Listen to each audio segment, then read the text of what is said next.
Alright, I'm trying to do this fast. What we have here is the TWX-13 three-phase pulse motor. It's an ECBM, 1 horsepower. ECBM stands for Electronically Controlled Blower Motor. And it's been donated or gifted to me by Terry Woodroof and Mr. Raymond Head. So thank you both so much. I know I've already thanked you, Terry, quite a few times. And this circuit is also derived from Terry, so I could, we could try to get some measurements since he doesn't have the best measuring tools. So we're trying to get some measurements on this and trying to understand it a little better. But it's really interesting. It's pretty cool. So it's reed switch operated. I'll stop it real quick. You can see it just has these magnet moments. There's 6 magnets on it. And here's some of the times. I ran half an hour times, and I actually got an increase on my battery.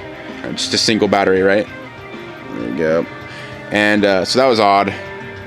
Sulfication, or making sulfides in the battery from the back EMF, over voltaging the battery might give me false readings. Did long term, and I did get drops on the long term, but not a whole lot. 10 hours, right? 8 hours. You can do some of the math there and saying that. But right now I have on the across the resistor. We have our channel 1 and channel 2. We're subtracting channel 1 from channel 2. And here's our shots. And this is the DC across the resistor. So pretty interesting. Again, like I say, we have these large back EMF moments. And, so it's pretty cool. Pretty cool to look at. Alright, now let's set her up. And you can do the math, hopefully. I'm still working on doing the math, but right now, the way it looks is quite intriguing. The back spikes are intense. Just to be safe, we can take a look at the AC side here. See if it's going to give us any different readings, but it shouldn't, because this is a DC the DC AC overlay, like on this specific situation. But there's another section of the circuit that's not, and we'll go to that if I can go back there. There we go.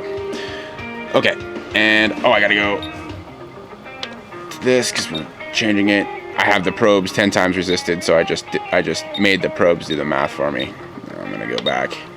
So there we go. See, went to 20. Now if I unresist the probes, there we go. Now it's way large, and I just couldn't get in close to it. When I had it on just 2 volts like this, it wasn't giving me very clean shots, as you can see there. So, a fine tuner. So, we can try to see if we can see it on AC. Oops. But as you can see, it's just all over the place. And only way I can see it is when you go like this, and those aren't very good scope shots. So, but it is also super interesting. Look at those. Look at the back EMF is just intense, pretty intense. And let's change the math. And so we'll have to actually, on the first scope shots, we have to divide everything by 1 because I had it on 1 volt divisions, but for the math. But alright, pretty cool. So now let's go to this. We will go channel 1 to emitter. And so a positive and negative now. So we're looking at the battery, what the battery's doing. I think I moved this back a little. There we go. Okay. So we're looking at what the battery's doing now.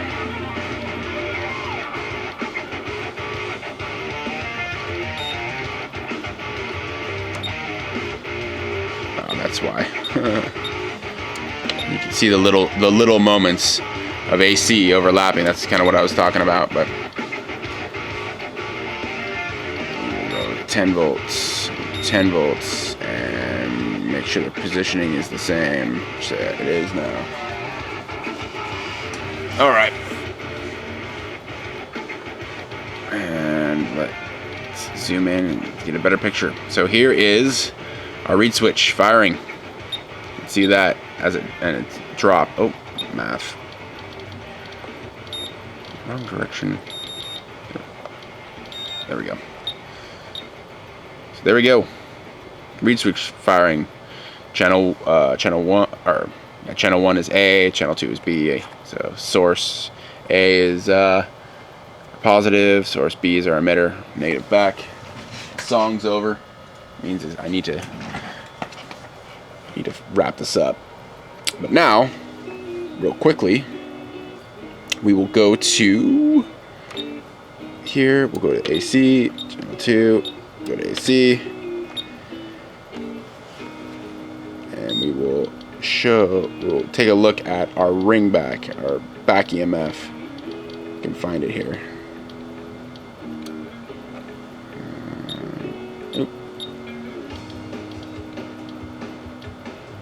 Probably somewhere around here, more likely.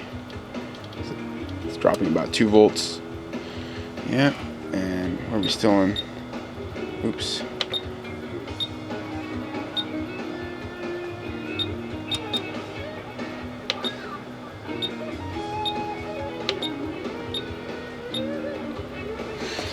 Okay, come on, you son of a. There it is.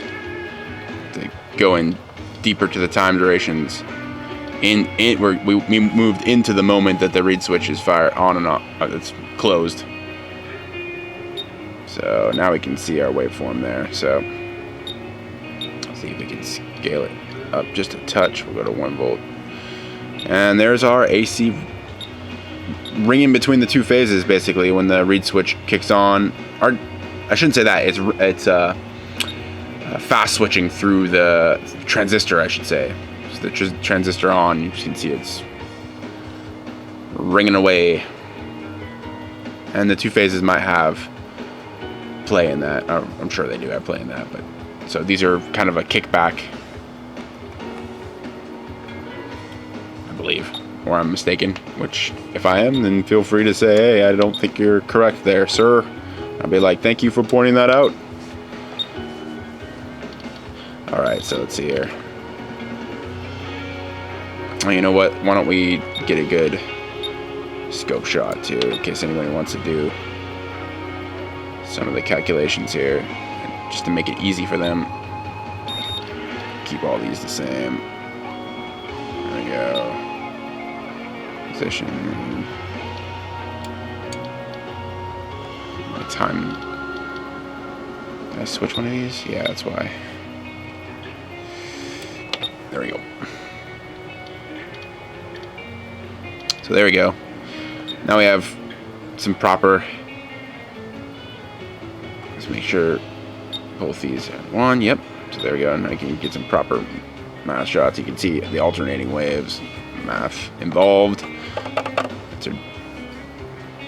Again, that's across the batteries. That's across the battery. So we looked at both the sine waves coming in and out of the battery. Now, let's see. What else should I do? We can see some of we can visualize some of the electromotive force if we take this. If we just ground one side, right, through the case, and we ground this neon, and you can actually visualize some of this back spiking, why the motor's going. See that?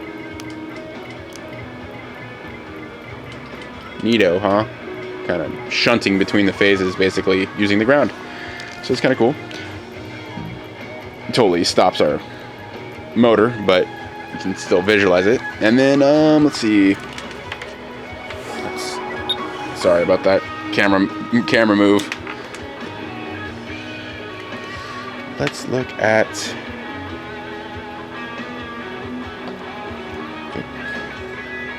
So started off with the collector base. I believe we can look at the emitter. We can look at in between our phases. This is tricky.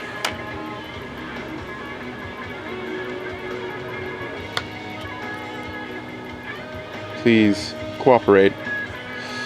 Oh, that's totally gonna slip out. You watch. Yep. I think we started with the base and collector, so let me make sure if I look at it.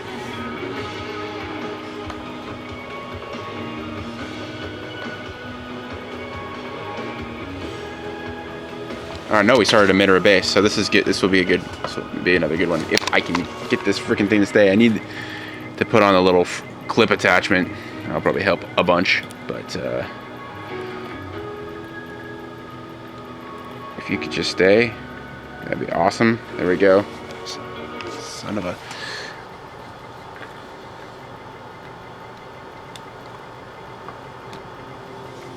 There we go.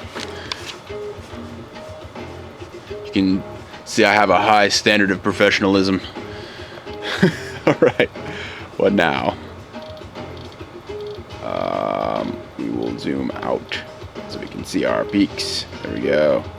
And I can see that we need to wrap it up. Take off the math for now. There's our moment.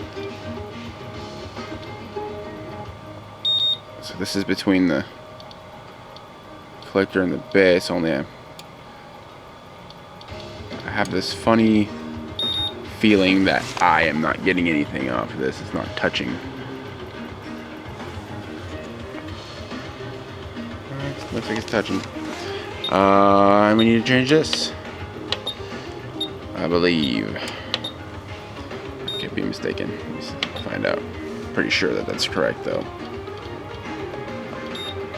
Because this is what's running through. And actually there's probably both AC and DC. So there's our, looks like our moment. Oh, I'm going the wrong way. Using the wrong dial. Why is our other probe not cooperating here?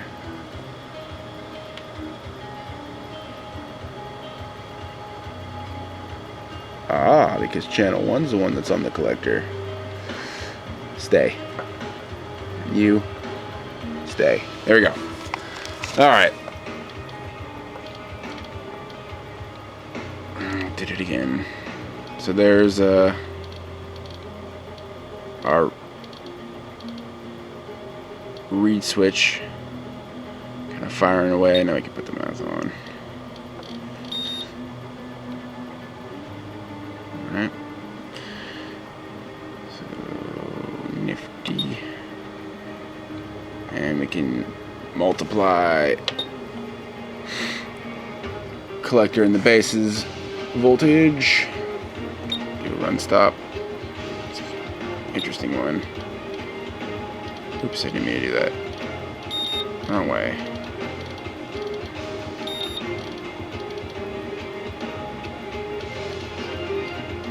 Wow, going into kilovolt range. There we go. There we go. Now we get our true waveforms there, because the frequency of this is not very high as far as the switching goes. So we have these moments of the read switch and then these AC generation points. So the DC kind of falsifies our results here a little bit. There we go. And yeah, it's another good shot to look at. And again, on this read switch, you see these like a spark gap or something. Like you just get this massive electromotive collapsing. Or magnetic field collapsing, dielectric field collapsing, however you want to look at it, but back EMF, large back EMF moments. Or it's just tricking the scope as the frequency's too fast in that particular switch. And I like to try to be thorough whenever I'm investigating anything, so checking things out, trying to understand. Anyways, that should be it. 15 minutes. I think this video is long enough. If anybody has any questions, you know what? Actually, just to show, that's between the base and the collector, but just to show, I'll go between the phases on the actual motor itself. And this is going to be tricky too, isn't it? Here we go. There's one. And the blue is the run, is where the positive connects to. But just to show, see, same waveform. Kind of interesting, right? So the base is the same as the what would be the red phase, and the red phase is hooked up to the collector, and basically the two phases are separated by that neon, or this inductor, I should say. It's a better way to look at it. And so that inductor adds kind of a resistance value that helps, and pretty interesting, pretty cool. But yeah, it's cool stuff. Thanks again, Terry. See you again, Raymond, and cheers to you all.